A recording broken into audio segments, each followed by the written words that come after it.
Dear students, good morning. Today students will be study chapter number 2 in social science in history. आज विद्यार्थी social science में इस video के माध्यम से कोरोना वायरस की वजह से घर पर बैठकर ही अध्ययन करेंगे। Chapter name the nationalism in India. Bharat में राष्ट्रवाद का उदय 19वीं शताब्दी के प्रारंभ में प्रारंभ हुआ था, जब विश्व पर ब्रिटिश उपनिवेशवादी शक्तियों का शासन था। Nationalism in India, as you have seen modern nationalism in Europe come to be associated with the formation of nation state.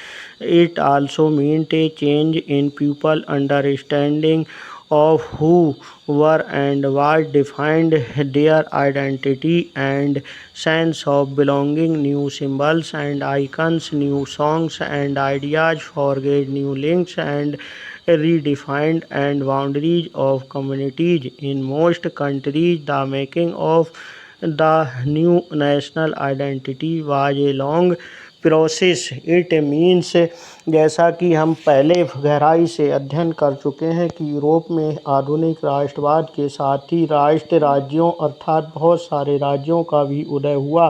इससे आपके बारे में लोगों की पहचान बदलने लगी। वे कौन हैं, उनकी पहचान किस बात से दिखाई देती है, ये भावना भी बदल गई।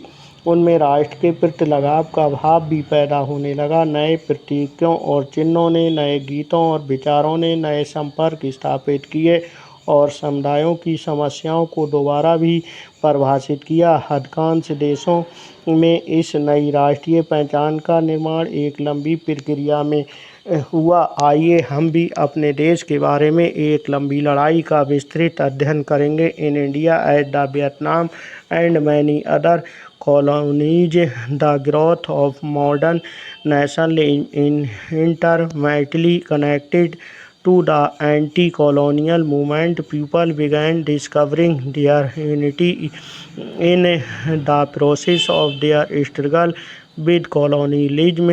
The sense of being oppressed under colonialism provided a shared bond that tied many different groups together.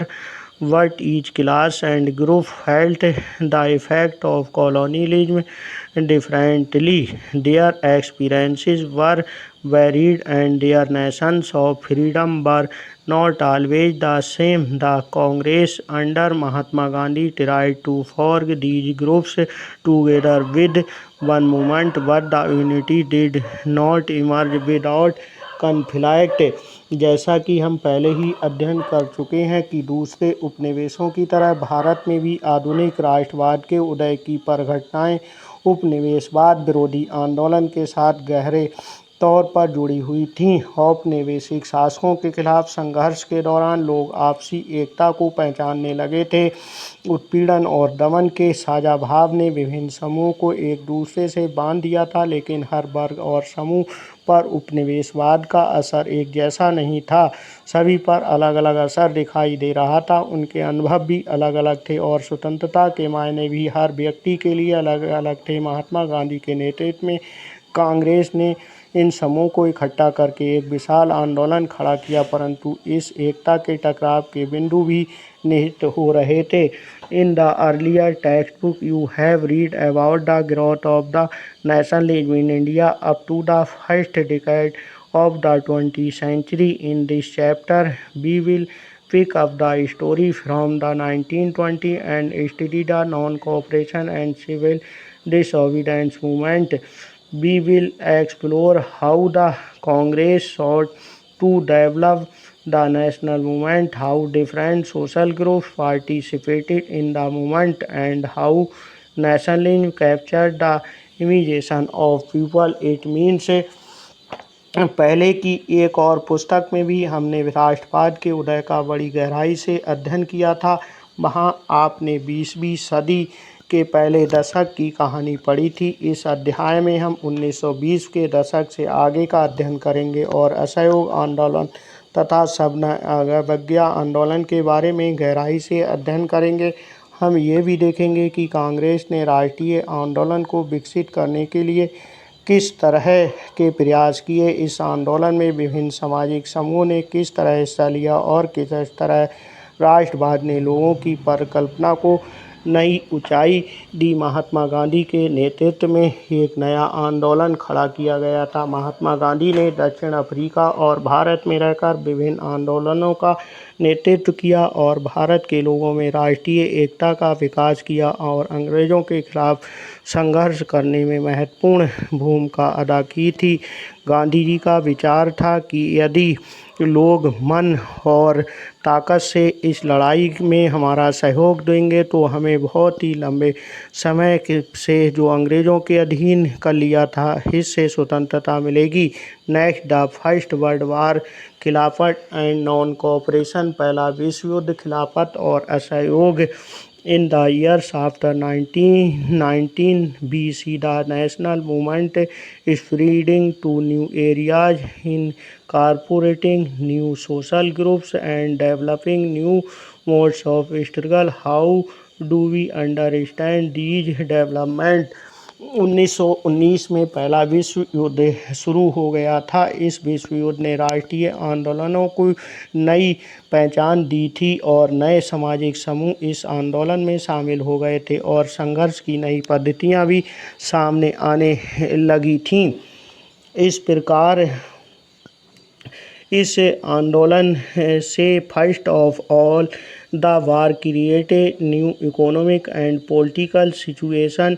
It led to a huge increase in defense expenditure, which was financed by war loans and increasing taxes. Custom duties were raised and income tax introduced through the war years. Prices increased, doubling between 1913 and 1918, leading to extreme hardships for the common people. Villages were called upon a supply soldiers, and the forced recruitment in rural areas caused widespread anger. Then in 1918, 19 and 1920-21, crops failed in many parts of India, resulting in acute shortage of food. This was accompanied by an influenza epidemic.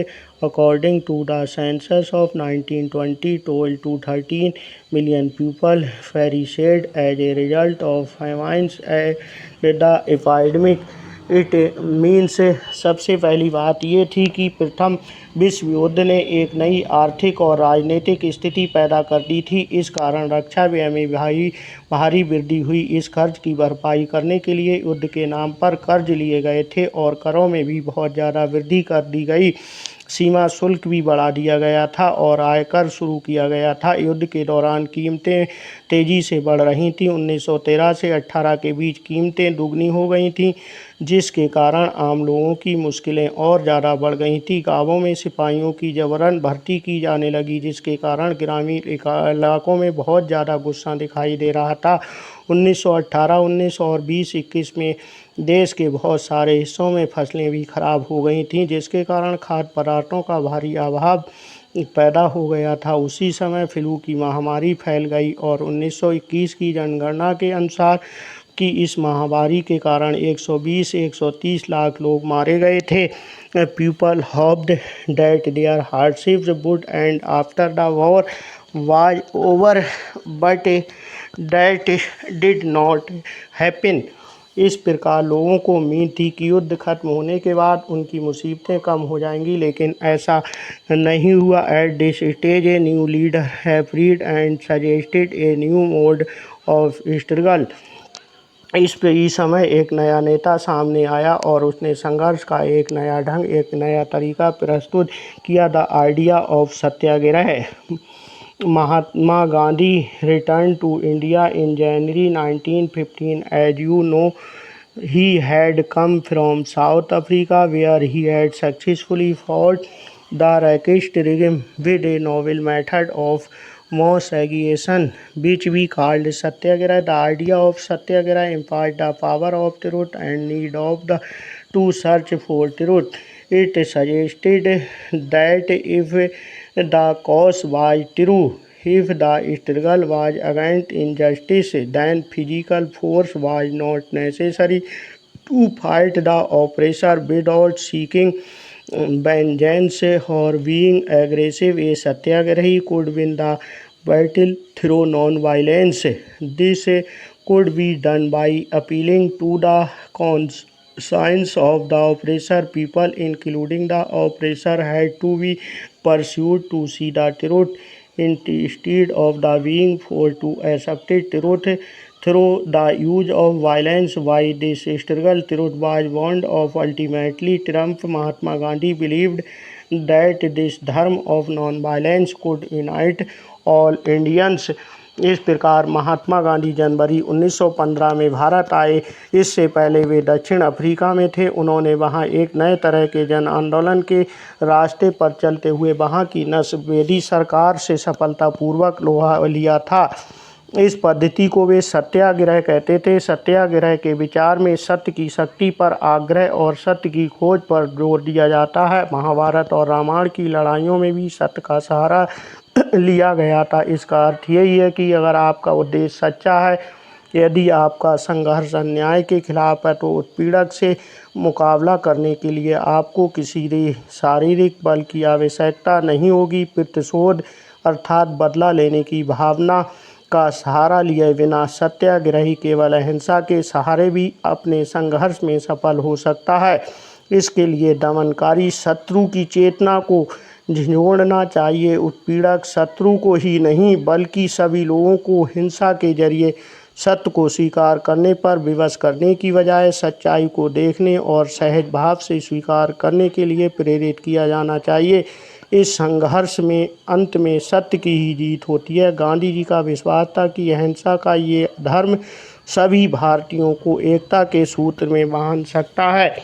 After arriving in India, Mahatma Gandhi successfully organized Satyagraha movement in various places. In 1916, he traveled to Champaran in Bihar to inspire the peasants to struggle against the oppressive plantation system. Then in 1917, he organized a Satyagraha to support the peasants of the Kheda district of Gujarat affected by crop failure and plague epidemic. The peasants of Kheda could not any part of the India and revenue were demanding that revenue collection be relaxed. In 1918, Mahatma Gandhi went to Ahmedabad to organize a Satyagraha movement among cotton mill workers. It means Bharat आने के बाद गांधी जी ने कई स्थानों पर सत्याग्रह आंदोलन चलाए थे। 1916 में उन्होंने बिहार के चंपारण इलाके का भी दौरा किया और दमनकारी बागान व्यवस्था के खिलाफ किसानों को संघर्ष के लिए प्रेरित किया। 1917 में उन्होंने गुजरात के खेड़ा जिले के किसानों को भी प्रेरित किया और उन्हें अधिक लगान देने के लिए, जो किसान से अधिक लगान लेना चाहते थे अंग्रेज, उसके खिलाफ संघर्ष किया। Next the Rowlatt act. Rowlatt act involved with this success. Gandhi ji in 1919 decided to launch a nationwide satyagraha against the proposed Rowlatt Act. This act had been hurriedly filed through the Imperial Legislative Council. Despite the united opposition of the Indian members, it gave the government enormous power to repress political activities and allowed detention of political prisoners without trial for 2 years. Mahatma Gandhi wanted non-violent civil disobedience against such unjust laws, such which would start with a हड़ताल on 6 April. It means इस कामयाबी से उत्साहित होकर गांधी जी ने 1919 में प्रस्तावित Rowlatt act के खिलाफ एक राष्ट्रव्यापी आंदोलन चलाने का फैसला लिया था। 1919 में ब्रिटिश गवर्नमेंट ने एक कानून पास किया था जो अंग्रेज भारतीयों के खिलाफ था। भारतीय सदस्यों के भारी विरोध के बावजूद इस कानून को इंपीरियल लेजिस्लेटिव काउंसिल ने बहुत जल्दबाजी में पारित कर दिया था। इस कानून के जरिए सरकार को राजनीतिक गतिविधियों को कुचलने और राजनीतिक कैदियों को 2 साल तक बिना मुकदमा चलाए जेल में बंद रखने का अधिकार मिल गया था।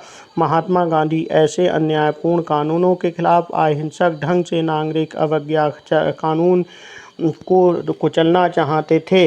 इससे 6 अप्रैल को एक हड़ताल शुरू की गई थी।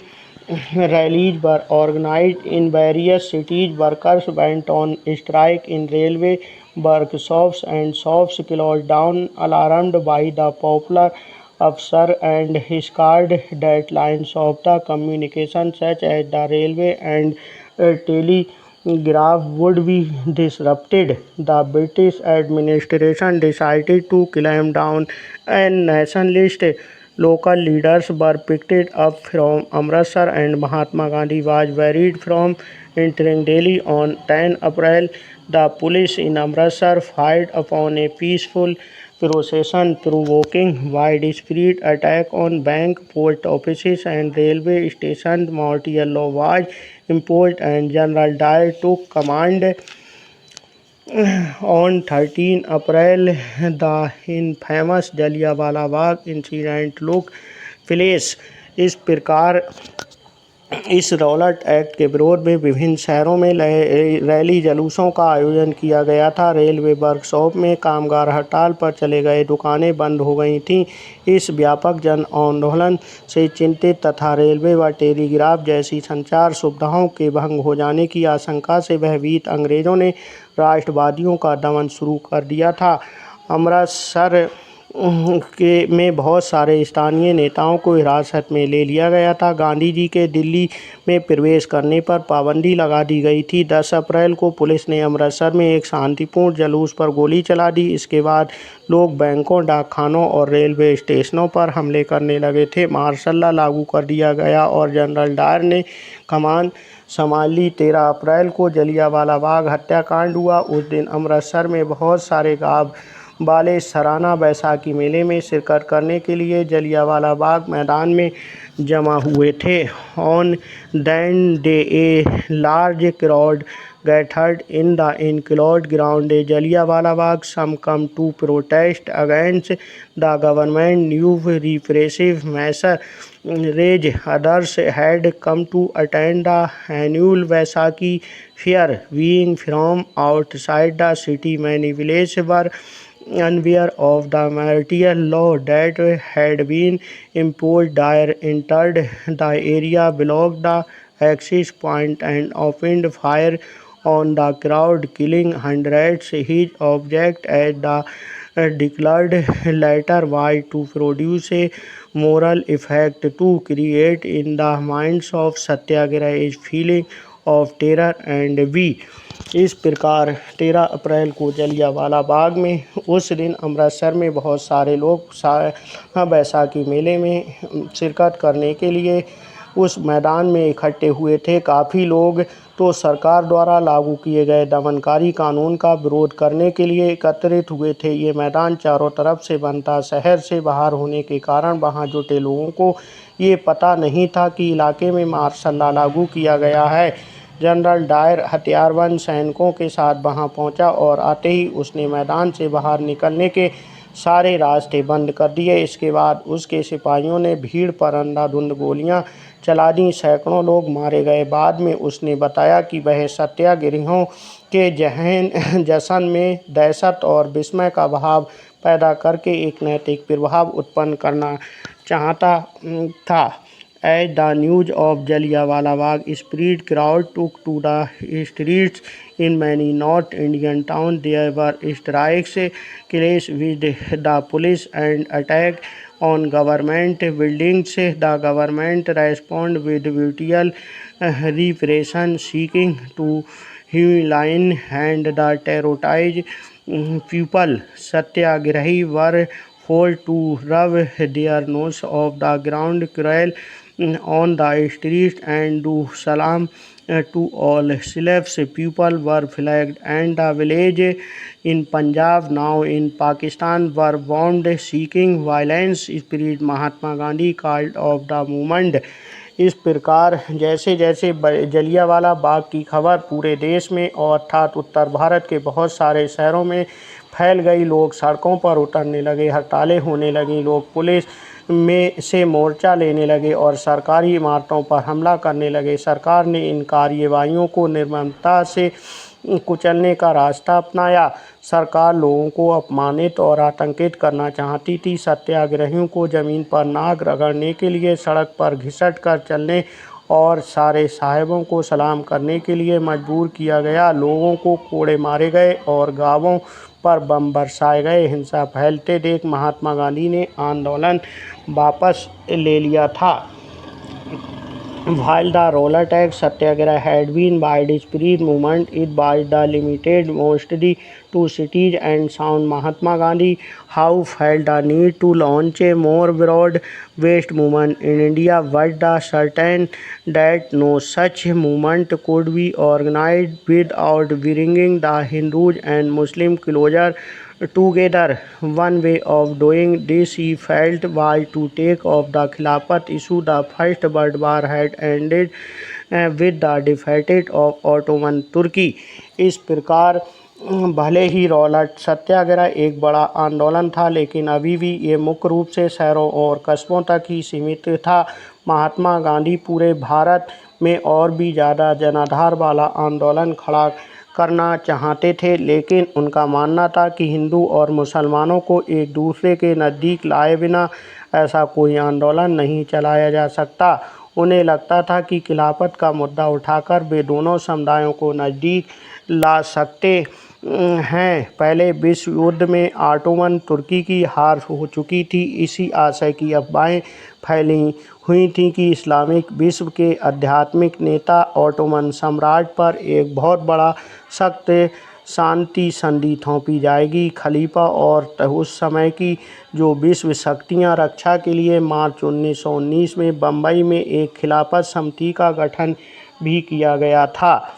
मोहम्मद अली और शौकत अली, दो भाइयों के साथ साथ कई युवा मुस्लिम नेताओं ने इस मुद्दे पर संयुक्त जन कार्रवाई की संभावनाएं तलाशने के लिए महात्मा गांधी जी के साथ बैठकर वाद विवाद और चर्चा भी की थी। सितंबर 1920 में कांग्रेस के कलकत्ता अधिवेशन में महात्मा गांधी ने भी दूसरे नेताओं को इस बात पर राजी कर लिया था कि खिलाफत आंदोलन के समर्थन और स्वराज के लिए एक असहयोग आंदोलन शुरू किया जाना चाहिए। इस आंदोलन की कमान जो खिलाफत कमेटी के द्वारा बनाई गई थी, इसमें Mohammad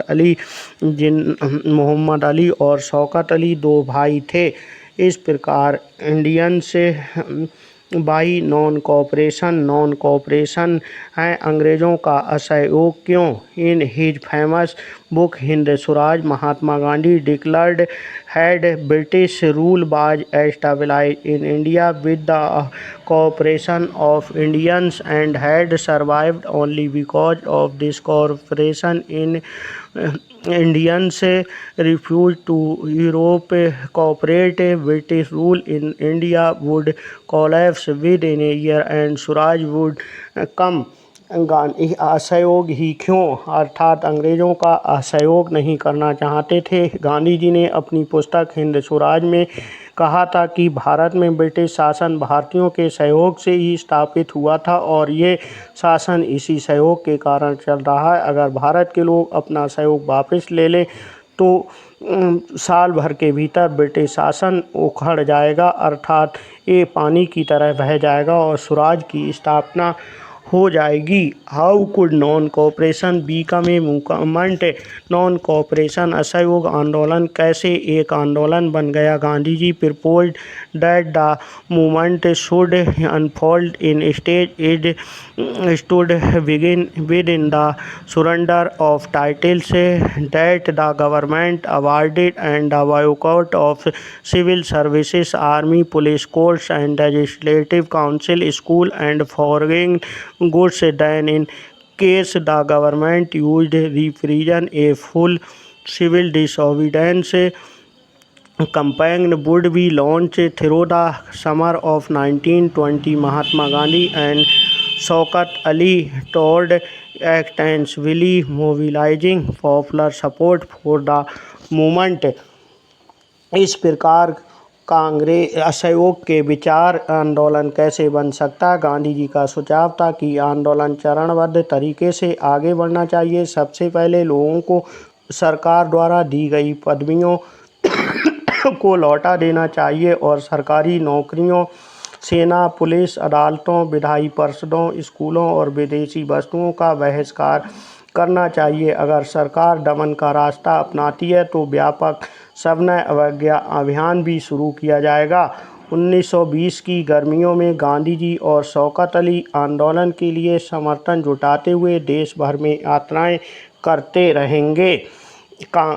Many within the Congress were, however, concerned about the proposal. They were reluctant to boycott the council election scheduled for November 1920, and they feared that the movement might lead to the popular violence. It means Congress में बहुत सारे लोग इन प्रस्तावों पर आश्चर्यचकित थे। वे नवंबर 1920 में विधायी परिषद के लिए होने वाले चुनावों का बहिष्कार करने से भी नहीं हिचकिचा रहे थे। उनका वह था